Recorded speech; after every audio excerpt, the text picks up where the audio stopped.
Hello students, आपण बघत आहे वे ऑप्टिक्स आणि आपण मागच्या लेक्चरमध्ये बघितलेलं आहे about polarisation of light by using phenomena of scattering. नाव आज आपल्याला डिस्कस करायचं polarisation by using refraction. Okay, आपल्याला माहित आहे या युनिव्हर्समध्ये अशी काही नॅचरली ऑकरिंग क्रिस्टल्स आहेत की ज्यांच्याकडे ॲबिलिटी आहे, जर त्यांच्यावर रे ऑफ अनपोलराइज्ड लाईट इन्सिडेंट होत असेल तर ते क्रिस्टल त्यांच्यामधून ट्रान्समिट करणारी जी रे ऑफ लाईट असते ते आपल्याला कम्प्लिटली काय दिसते, प्लेन पोलराइज्ड दिसते. असे जे क्रिस्टल्स आहेत अशा क्रिस्टलला आपण सिम्पली म्हणू शकतो polarizer, because they convert unpolarized light into plane polarized light. जसं एक्झाम्पल आपण इथे बघता येणार, suppose ray of unpolarized light आपण इथे कन्सिडर करत आहे की ज्या रे ऑफ अनपोलराइज्ड लाईटमध्ये अशा इलेक्ट्रोमॅग्नेटिक वेव्ह इन्क्लूड होत आहेत की ज्यांचे इलेक्ट्रिक फील्ड वेक्टर्स हे आपल्याला अशा डिफरंट प्लेनमध्ये व्हॅरी होताना दिसत आहेत. आणि असा रे ऑफ अनपोलराइज्ड लाईट जर एखाद्या अशा क्रिस्टलवर इन्सिडेंट होत आहे सपोज, ओके, की जो आपण कन्सिडर करत आहे सपोज टर्मलाइन क्रिस्टल आहे. ओके, की जो त्याच्यामधून अशाच रे ऑफ लाईटला ट्रान्समिट करतो की जी रे ऑफ लाईट कम्प्लिटली काय असते, प्लेन पोलराइज्ड राहते. ओके, आता या ट्रान्समिटेड प्लेन पोलराइज्ड लाईट मध्ये इलेक्ट्रिक फील्ड ज्या प्लेन मध्ये व्हॅरी होते त्या प्लेनला आपण ऍक्च्युअली काय म्हणत असतो, plane of vibration. This is actually called plane of vibration. की ज्या प्लेन मध्ये ट्रान्समिट होणाऱ्या प्लेन पोलराइज्ड लाईट मध्ये असणारे इलेक्ट्रिक फील्ड वेक्टर प्रेझेंट आहे, they are called plane of vibration. Whereas a plane which is perpendicular to plane of vibration it's called plane of polarization. याला काय म्हणतो आपण, plain of polarization. Okay, आणि हा crystal त्याच्यामधून transmit करणारी जी ray of light असते त्या रे ऑफ लाईट मध्ये इलेक्ट्रिक फील्ड ज्या प्लेन मध्ये किंवा अलॉंग ज्या ऍक्सिस व्हायरी होत आहे त्या ऍक्सिसला आपण या क्रिस्टलचा काय म्हणतो, पोलरायझिंग ऍक्सिस. दॅट मीन्स जर रे ऑफ अनपोलराइज्ड लाईट अशा टर्मलाइन क्रिस्टलवर जर इन्सिडेंट होत असेल तर या टर्मलाइन क्रिस्टलचा पोलरायझिंग ऍक्सिस जो असतो त्याच ऍक्सिसच्या अलॉंग ज्या इलेक्ट्रोमॅग्नेटिक वेव्हच्या इलेक्ट्रिक फील्ड व्हॅरी होत आहे त्याच फक्त अलाव होत आहे टू पास थ्रू धिस. बाकीच्या सगळ्या डायरेक्शनला असणाऱ्या इलेक्ट्रिक फील्ड किंवा इलेक्ट्रिक फील्ड वेक्टर ज्या इलेक्ट्रोमॅग्नेटिक वेव्ह मध्ये आहेत त्या सर्व इलेक्ट्रोमॅग्नेटिक वेव्हला हा टर्मलाइन क्रिस्टल काय करतो, ऑब्स्ट्रक्ट करतो आणि तो फक्त अलाव करतो आपल्यामधून अशाच इलेक्ट्रोमॅग्नेटिक वेव्हला ट्रान्समिट करण्यासाठी की ज्यांचा इलेक्ट्रिक फील्ड वेक्टर या टर्मलाइन क्रिस्टलच्या पोलरायझिंग ऍक्सिस सोबत पॅरलल असतो.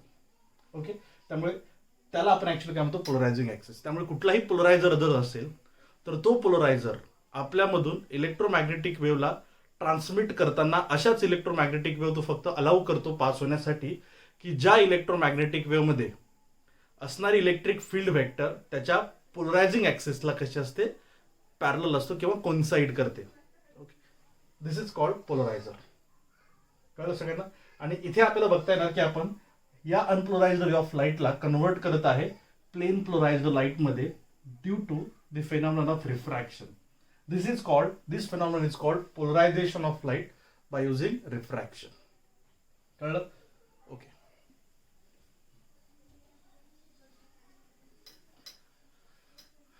नाव आपण आता इथे डिस्कस केलेलं आहे की कशा प्रकारे आपण पोलरायझेशन अचीव करत आहे युझिंग, फर्स्ट आपण डिस्कस केलं बाय रिफ्लेक्शन, सेकंड आपण डिस्कस केलं बाय स्कॅटरिंग आणि नाव आता आपण डिस्कस केलं bye refraction.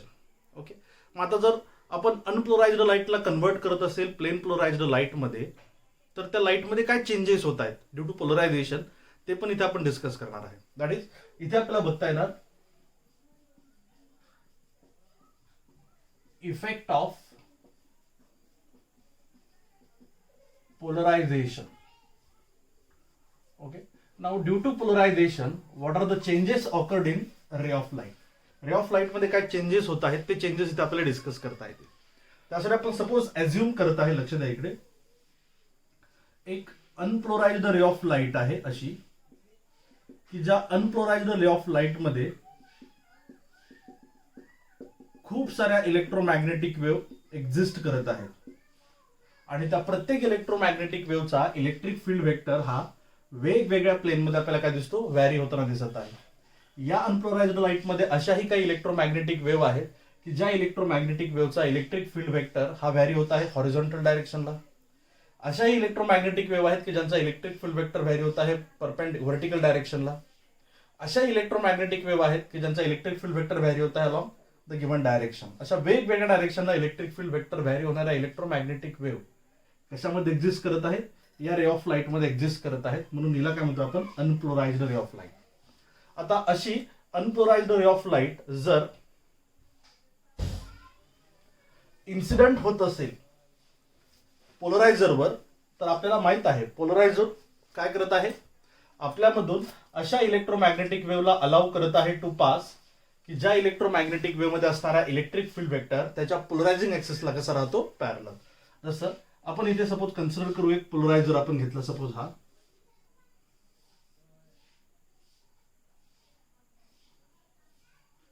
and let this is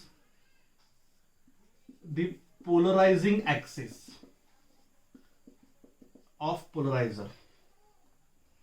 आपण बघितलेला आहे. ओके, नाव आपल्याला माहित आहे की हा आपल्यामधून ट्रान्समिट करणारी जी रे ऑफ लाईट आहे ती कशी राहते, प्लेन पोलरायझर राहते. आपल्याला बघायचं या प्लेन पोलरायझर लाईट मध्ये काय चेंजेस होत आहे due to polarization. Okay okay, now assume करा आता वेगवेगळ्या प्लेन मध्ये इलेक्ट्रिक फील्ड वेक्टर व्हॅरी होणाऱ्या इलेक्ट्रोमॅग्नेटिक वेव्ह या अनपोलराइज्ड लाईट मध्ये आहे. त्यातली एक इलेक्ट्रोमॅग्नेटिक वेव्ह आपण कन्सिडर करत आहे की जी या पोलरायझरवर इन्सिडेंट होताना आपल्याला दिसत आहे. आणि सपोज आपण कन्सिडर करू त्या इलेक्ट्रोमॅग्नेटिक वेव्हची इलेक्ट्रिक फील्ड ज्या डायरेक्शनला व्हॅरी होत आहे किंवा ज्या प्लेन मध्ये व्हॅरी होत आहे त्या डायरेक्शननी पोलरायझिंग ऍक्सिस सोबत तयार केलेला अँगल आपण कन्सिडर करू सपोज थीटा आहे. ओके, याला आपण थोडस अजून डिटेल मध्ये बघता येईल. लक्ष द्या इकडे, suppose this is the polarizing axis आणि out of the all electromagnetic wave that this unpolarized ray of light have, let us consider a single ray of a single unpolarized a single electromagnetic wave having electric field vector vary in this direction here, and it is suppose incident on the polarizing axis of this polarizer in the given direction.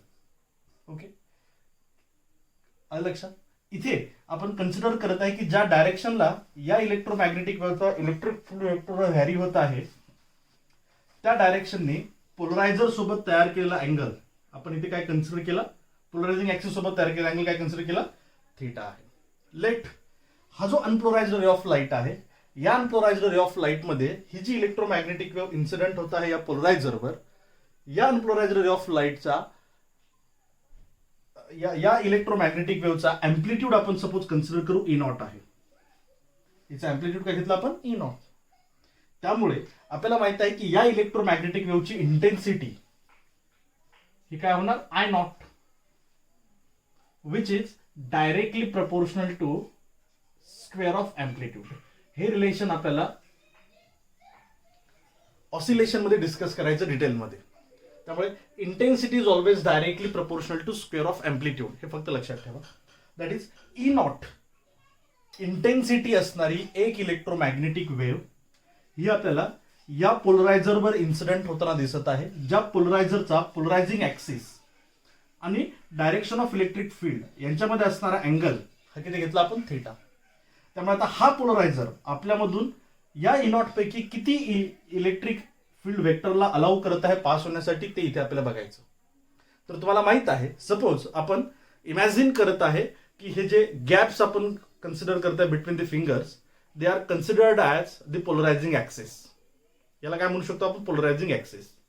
आणि एक electromagnetic वेव्हच्यावर incident होता है अशी कि ज्या electromagnetic वेव्हचा electric field vector vary होता है along this direction like this. आपल्याला माहित आहे ही जर अशी इन्सिडेंट होत असेल तर out of the total E naught how much electric field vector this polarizer allows to transmit through it, की किती इलेक्ट्रिक फील्ड वेक्टर हा अलाउ करतो याच्यामधून ट्रान्समिट होण्यासाठी ते इथे आपल्याला कॅल्क्युलेट करायचं. जर ही इलेक्ट्रिक फील्ड व्हॅरी होत असते अशी एक्झॅक्ट याच्या पॅरलल पेनमध्ये तर त्याने जशी तशी सगळ्यांना काय केलं असतं अलाउ केलं असतं याच्यामधून पास होण्यासाठी. जर परपॅन्डिक्युलर असतं असं तर पूर्णपणे तिला काय केलं असतं ऑब्स्ट्रॅक्ट. बट ती ना पॅरलल आहे याला ना परपॅन्डिक्युलर आहे, ती काय अशी स्लोपमध्ये आपण घेत आहे थोडीशी. याचा अर्थ असं असताना पूर्ण इलेक्ट्रिक फील्ड वेक्टरला तो अलाउ करतो जाण्यासाठी, असं असताना तो बिलकुल जाऊ देत नाही, पण असं असताना कितीला जाऊ देतो हे आपल्याला इथे बघायचं. ओके, तर इथे आपल्याला सांगता येणार की out of the total E naught थिटाच्या साईडला असणारा जो कंपोनंट आहे, ओके, त्याला ऍक्च्युअली हा काय करणार अलाउ. आपण काय केलं, या ई नॉटला रिझॉल्व केलं into two components. Out of the total E not या डायरेक्शनला आपल्याला माहित आहे आणि या डायरेक्शनला आहे. तर थिटाच्या साईडला असणारा कंपोनंट आपल्याला माहिती आहे काय असतो, ई नॉट कॉस थिटा, आणि अपोजिट साईडला E not sine theta. Therefore जेव्हा असा इलेक्ट्रिक फील्ड वेक्टर की जो पोलरायझिंग ऍक्सिस सोबत थिटा या अँगलने इन्सिडेंट होत आहे, याचा थिटाच्या साईडला असणारा कंपोनंट एक्झॅक्टली याला काय होतो पॅरल, आणि तो तेवढ्याला काय करू शकतो याच्यामधून allow. Therefore out of the total E not तो ई नॉट कॉस थिटाला आपल्यामधून काय करत आहे अलाउ करत आहे पास होण्यासाठी. But E not sine theta हा याला परपेंडिक्युलर आहे, त्यामुळे तो त्याला जाऊ देईल का नाही. तसं आपल्याला माहित आहे हा जो ई नॉट आहे याचा व्हर्टिकल कंपोनंट काय येणार ई नॉट कॉस थिटा, जो याला आपण इझिली जाऊ देईल, आणि याचा हॉरिझॉन्टल कंपोनंट काय होणार E naught cos theta sine theta, याला तो ऑब्स्ट्रक्ट करेल.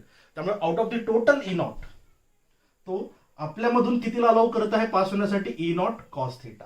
त्यामुळे लक्ष द्या इकडे, ही जी टोटल इलेक्ट्रोमॅग्नेटिक वेव्हच्यावर इन्सिडेंट होत आहे त्यातल्या ई नॉट कॉस थिटाला ई नॉट कॉस थिटा एवढ्या अँप्लिट्यूडला आपल्याला माहिती आहे हा टर्मलाइन क्रिस्टल आपल्यामधून काय करत आहे अलाउ करत आहे पास होण्यासाठी.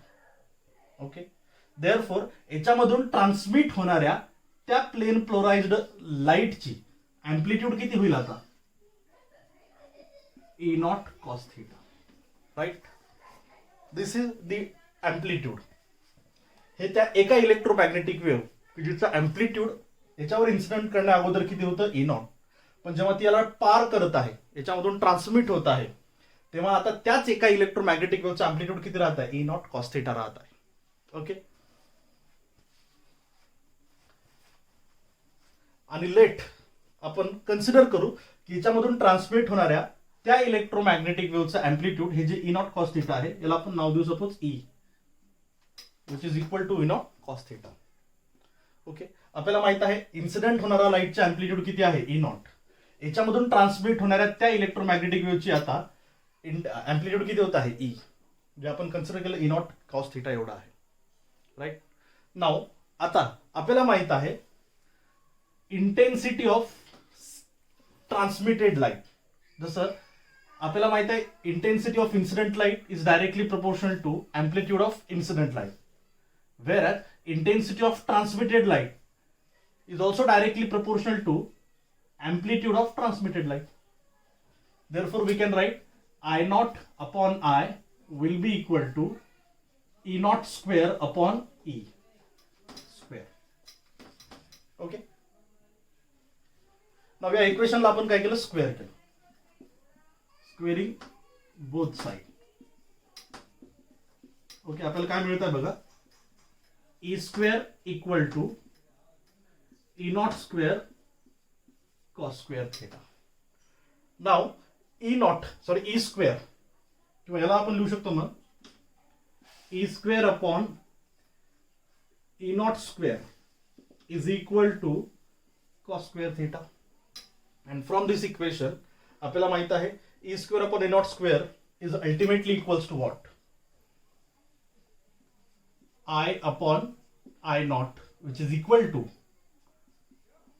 cos square theta, and therefore we have I equals to I naught cos square theta.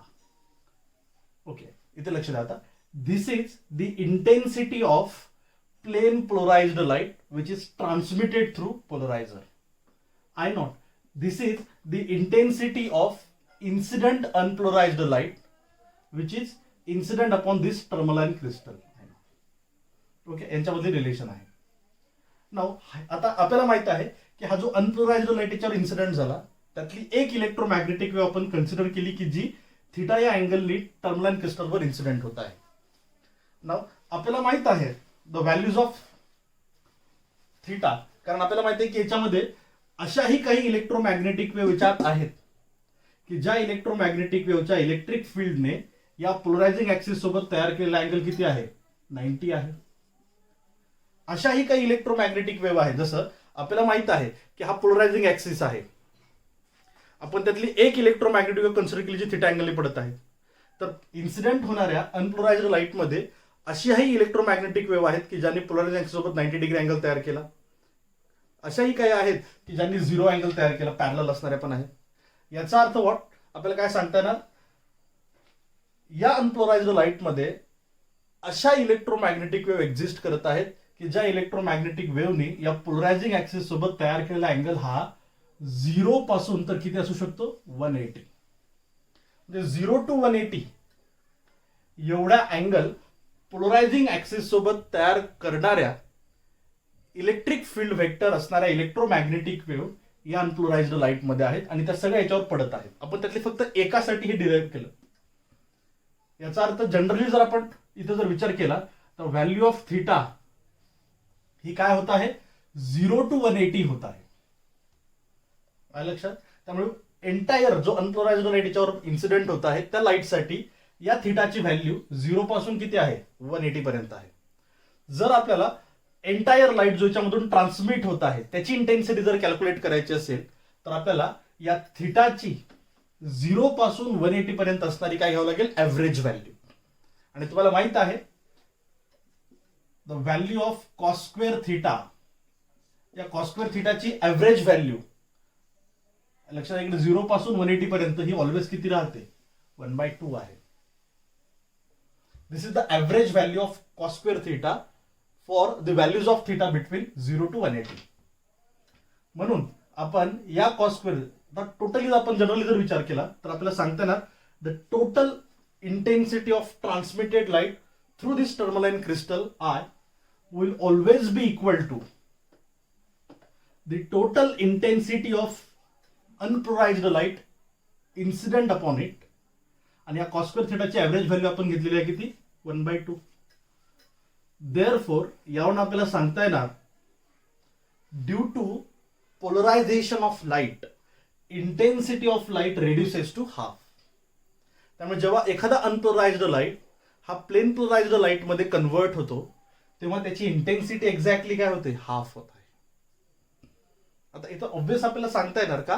कारण आपल्याला माहित आहे की असा जर पोलरायझर असेल ओके तर आपल्याला माहिती आहे वेगवेगळ्या डायरेक्शनला असणारे इलेक्ट्रिक फील्ड वेक्टर जे आहेत हे याच्यावर इन्सिडेंट होत आहेत, पण तो फक्त अलाउ करत आहे कुणाला? ज्याला पॅरलल आहेत. आणि असे की ज्यांचा व्हर्टिकल कंपोनंट जो आहे तो पण याला पॅरलल आहे, त्यामुळे ते पण याच्यामधून पास होतील. त्यामुळे जेवढे आहेत जेवढे इलेक्ट्रोमॅग्नेटिक आहेत तेवढे काही त्याच्यामधून अलाउ होतात का पास होण्यासाठी? नाही. लक्षात? तो काहींना ऑब्स्ट्रक्ट करत आहे आणि काहींना अलाउ करत आहे. म्हणून इंटेन्सिटी जी आहे लक्षात प्लेन पोलराइज्ड लाईटची ही इन्सिडेंट होणाऱ्या लाईटपेक्षा एक्झॅक्टली काय राहते? हाफ. आणि ते अशा प्रकारे आपण बघितलं. कळलं सगळ्यांना? This is how intensity of light reduces to half when ray of unpolarized light incident on any polarizer.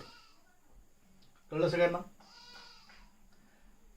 अशा प्रकारे आपल्याला इंटेन्सिटी रिड्यूस करताना दिसते due to polarization. Okay. Now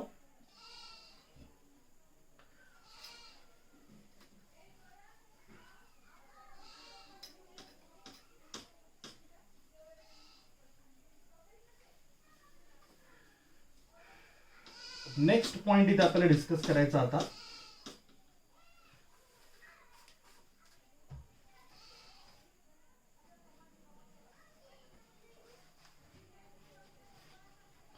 let आपण कन्सिडर करत आहे एक पोलरायझर आहे आणि एक अनालायझर आहे आणि यांना आपण एकमेकांच्या समोर प्लेस करत आहे.